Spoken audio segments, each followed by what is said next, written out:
Welcome sa Health Tree Quarter 4, Week 3.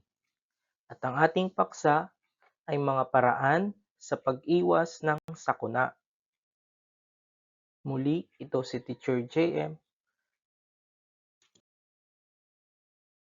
Sa nakaraang aralin ay nalaman mo ang wastong paraan ng pagtawid sa kalsada.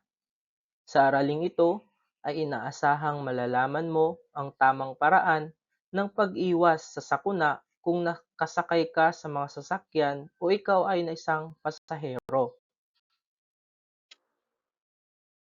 Ating pag-aralan ang mga larawan at hanapin natin ang pagkakaiba. Meron tayong larawan A at larawan B. Ating sagutin ang mga tanong batay sa mga larawan.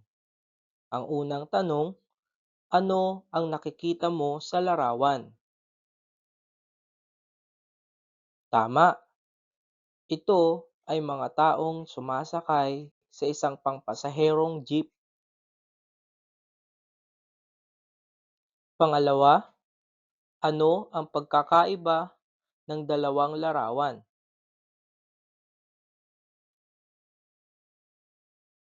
Tama, sa larawan A, nag-uunahan ang mga taong sa pagsakay sa jeep. Sa larawan B, ang mga tao naman ay nakapila.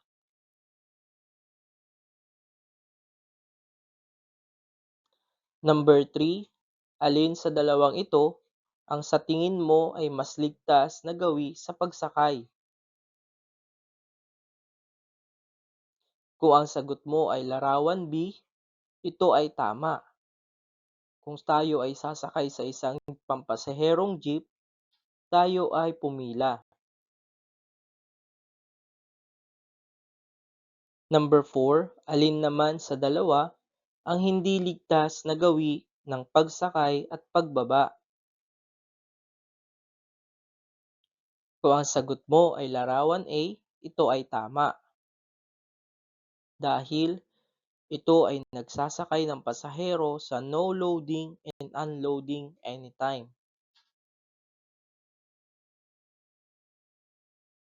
Ang bawat pasahero ay kailangang maghintay sa paghinto ng sasakyan sa tinalagang lugar. Dito rin makikita ng mga tao ang mga simbolo para sa kaligtasan sa kalsada. May mga wastong gawing pangkaligtasan kung sumasakay at kung bumababa sa isang sasakyan. Narito ang ilan sa mga halagang impormasyon na dapat nating alamin, tandaan, at isabuhay ang mga ito upang maging ligtas tuwing sumasakay, bumababa, o tumatawid. Ang unang larawan, ang loading and unloading. Ang loading and unloading zone ay nangangahulugang ito ay tamang lugar upang sumakay at bumaba. Ang susunod na larawan ay no loading and unloading. Ang no loading and unloading ay nagbabawal sa pagsakay at pagbaba sa lugar na iyon. Keep right. Ang keep right ay nagsasabing manatili sa kanang bahagi ng daan. Ang susunod na larawan ay no U-turn. Ang no U-turn ay nagbabawal sa pagliko, pabalik, o walang likuan.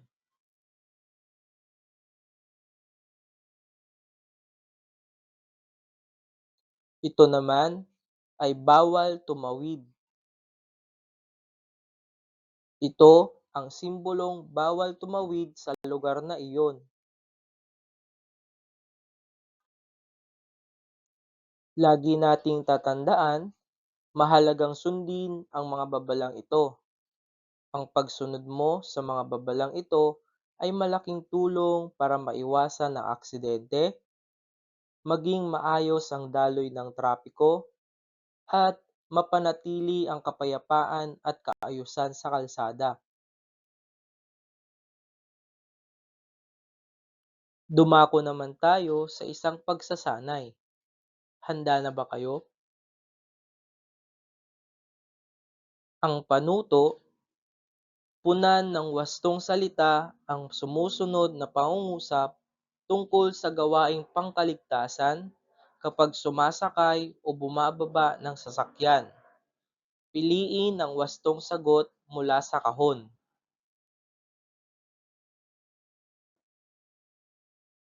Ang pamimilian sa kahon ay ang mga sasakyan, pumila, aksidente, babaan, kalsada, ligtas. Number 1. Laging blank sa puok sakayan habang naghihintay ng masasakyan.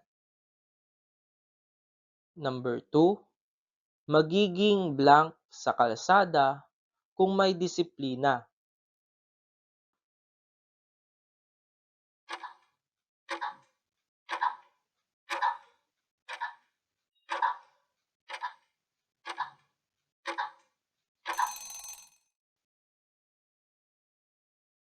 Number 3. Maging masunurin sa mga tuntunin sa trapiko upang maiwasan ang blank. Number 4.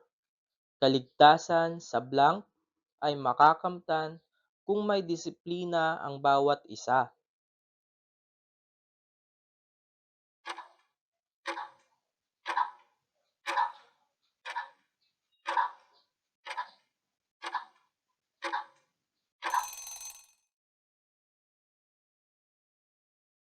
Number 5.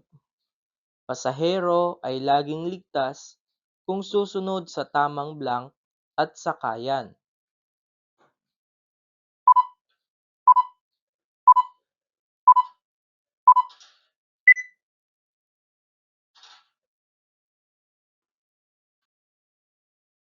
At ngayon naman, ating punan ng tamang sagot ang mga sumusunod.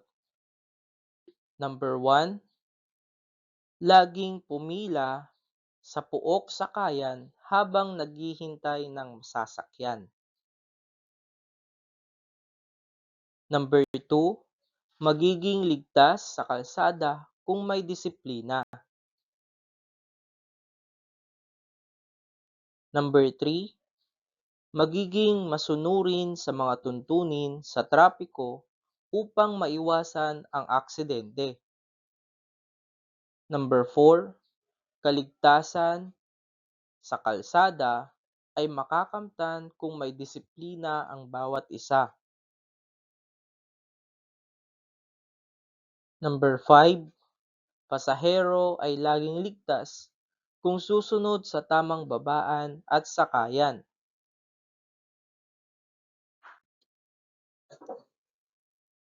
At yan ang ating leksyon sa Health 3, Quarter 4, Week 3, mga paraan sa pag-iwas ng sakuna.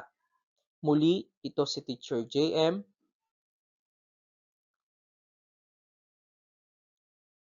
At maraming salamat sa inyong panonood. Sana ay marami kayong natutunan sa araling ito. At huwag kakalimutan mag-subscribe, like, comment at share na rin sa ating YouTube channel para updated kayo sa ating YouTube video. Maraming salamat. Paalam.